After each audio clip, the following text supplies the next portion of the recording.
sustaining supporter of New Church Live today. Good morning, friends. Pastor Chuck Blair. Great to have you joining me this morning. And today we're looking at sort of a spiritual truism that's really important to revisit consistently because it's a memory. We may not have this memory, quote unquote, when we're in the midst of something, but it's important for us, even when we're not in the midst of it, to just keep on remembering, oh yeah, this is how it works. This is how it works. And it comes down to this simple phrase that the end is the beginning. And that it's that idea that as times of our life come to a close, as certain chapters start to fade, there's always going to be something on the other side of it. And that is true just across life. And it's hard to see that when we're right in the middle of it. So I want to read for you a little piece out of the book Secrets of Heaven that talks about that. And it's talking about the representation, what a 3 days picture. A lot of time in the Bible where there's 3 days, most famously with Jesus between death and resurrection. But there's a number of different times. And here's one of the first times it appears in the book of Genesis. And it says, on the third day, Abraham raised his eyes and saw the place from far away. So he's been asked to make this sacrifice. It doesn't really make much sense. He's starting to move forward in his life. We'll get to more of that over the coming weeks. But it's on this third day. And what is the third day picture? When anything is described as the third, it symbolizes both the end of the state and the beginning of the next.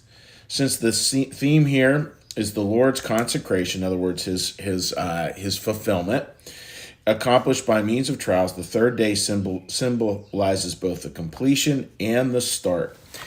And that idea of completion and a start, I think that's so important. And just a couple of thoughts, in my head this morning thinking through this. One is, very famously, and some of you who've worked with me with different wedding things and marriage things have heard this before. The thought is, our hope is that you're going to be married 4 or 5 times, all to the same person. I love that idea. That a really, really successful marriage, that's what it has to it. It has these times of completion and these times where sort of one state gets wrapped up and then we go to something different. Like a marriage when you're in your 20s is very different than a marriage in your 40s and 50s. And yet each one has its beauty, and yet within each one are also the seeds for the next. That's one way to hold it. And another way to hold it, friends, is just, then we'll get to a more serious one. But another way to hold it is looking at it as a puzzle. It was interesting. Years ago, I would do a camp and was part of a camp, and we would give the kids puzzles to work on, except for we wouldn't give them the box. There was no picture. And I think that is very much the way life works. We give all these puzzle pieces. We're not even so sure what the picture is, but we do start to put some things together. And with our spiritual lives, the beautiful part is the puzzle that God's asking us to look at is not a puzzle that we build from the edges in, but a puzzle that we build from the center out. So we find those pieces that are the very heart of it, and then we just keep on adding onto that, because in a certain sense, there are no edges to the puzzle as we're putting together our lives, given eternity, like that it will just keep on growing. So that's important. And the last point, and this one's really more heartfelt, which is probably the hardest time to remember this is when it really feels like it really is the end. And I've been through that, you've been through that, where we've hit something and it's just like, this is the end of life as I know it.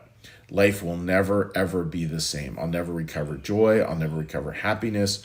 There's nothing good on the other side of this. There's no beginning to anything. Now, there is a grain of truth in that, when we do go through sort of pretty profound loss or challenge, there is part of that ghost of loss gets in us, as John O'Donohue loved that phrase. It does get in us, and we do carry a part of that with us in a deep, very tender place. We carry that loss with us throughout our lives. But it's important to remember that when we look back at it, I'm sure you can see those times, and it's not that it's like life was better per se, but we do see that life went on, and that there were some new beginnings, some new starts, some new relationships, some new things that happened in life. Sometimes those things can be beautiful. Sometimes they can be very subtle. But there's still new things. There's still this end of one, beginning of another that are happening together. I remember my grandpa just loved my grandma, and it was so apparent how much he loved her. And And my grandpa was a very quiet, very dutiful, amazing human being, one of the real heroes of my life. And he was very quiet and very dutiful. And when my grandma died, he grieved that until the day he was called home, you know.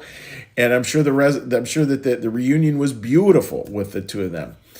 But he was here a long time. He was here like I think 15 years before he passed, between her passing and his passing.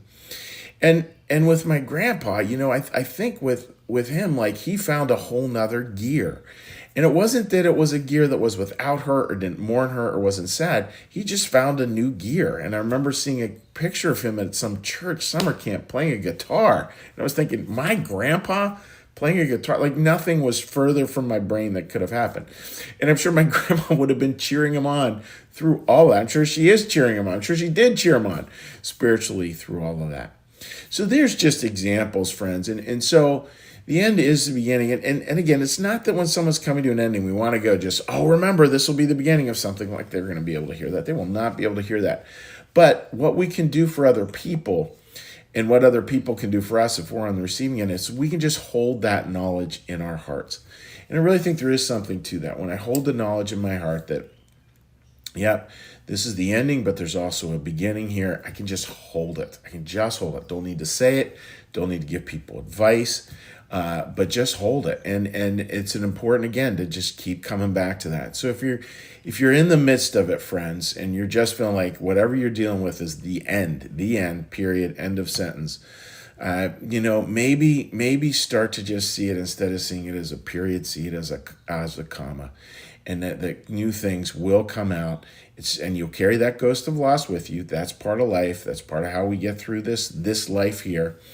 And just know that you have lots of people who really will hold for you if you can't hold it right now. That the end is also the beginning. That these things go together hand in hand. So I hope that makes sense, friends. And I hope wherever you are that lands as something that is good for you to remember today. Good for all of us to remember today, frankly. So what we're going to do now, friends, is we're going to take a look at some comments on Facebook in a second. What we do here is we come into a gentle landing. We do a little prayer, a little meditation, and a little blessing, and then we'll take a look at the comments on Facebook, which you're welcome to leave at any time, any day. So, friends, let's get a little breath.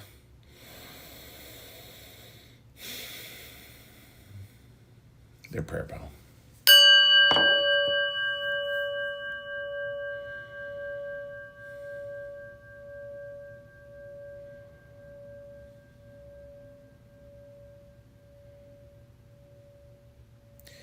Be still and know that I am God.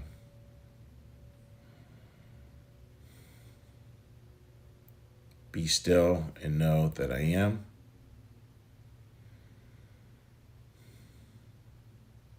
Be still and know that I. Be still and know that. Be still and know. Be still and. Be still. Be. Our Father, who art in the heavens, hallowed be thy name. Thy kingdom come, thy will be done, as in heaven, so upon the earth. Give us this day our daily bread, and forgive us our debts, as we also forgive our debtors. And lead us not into temptation, but deliver us from evil. For thine is the kingdom, and the power, and the glory forever. Amen. May the Lord bless you and keep you. May the Lord make his face to shine upon you and be gracious unto you. May the Lord lift up his countenance upon you, bring you peace, and bring you home. Amen. All right, dear friends, let's give a little cheery hello here to folks who might have joined us. Again, I hope you all have a wonderful day ahead of you. All right, see the little comments on there as it loads on up. Just give it a second here. There we go. All right, no comments over there. All right, we'll flip over to here. Again, my apologies for how slow this stuff sometimes works. So just give me a nanosecond here. Flip back on over.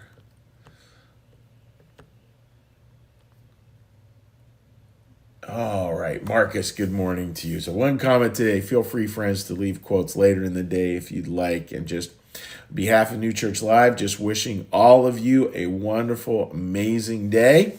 And we will see you again tomorrow. Take care. Bye-bye.